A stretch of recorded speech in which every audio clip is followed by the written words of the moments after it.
ഞങ്ങള് വെക്കേഷന് ഫ്രണ്ടിന്റെ വീട്ടിൽ പോയതാണ് കേട്ടോ. അവിടുത്തെ ഒരുപാട് സ്ഥലം കളിക്കാനുള്ളതുകൊണ്ട് നമ്മുടെ സ്പൈക്കി ഹാപ്പി, പാറുക്കുട്ടിയും അമ്മുക്കുട്ടിയും ഹാപ്പി. ഇതാണ് അബ്രുവും ആമിയും. അവർക്ക് രണ്ടുപേർക്കും സ്പൈക്കിനെ പേടിയാണ് കേട്ടോ. അതുകൊണ്ട് ടേബിളിന്റെ പുറത്ത് കയറി ഇരിപ്പുണ്ട്. അപ്പൊ ബാക്കി നിങ്ങൾ നേരിട്ട് കേട്ടോ കേട്ടോ അവിടെ എന്താ സംഭവിക്കുന്നതെന്ന്.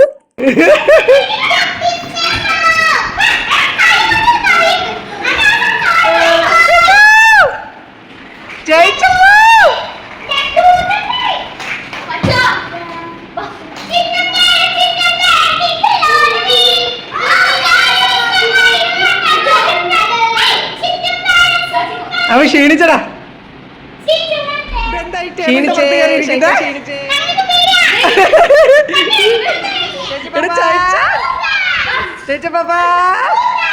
പപ്പീസിനെ ഇഷ്ടമുള്ളവരും പപ്പീസിന്റെ കൂടെ കളിക്കുന്നവരും ഒക്കെ കമന്റ് ചെയ്യണേ. പപ്പീസിന്റെ പേരും കൂടെ കമന്റ് ചെയ്യണേ. അപ്പൊ ഇത്രയുള്ള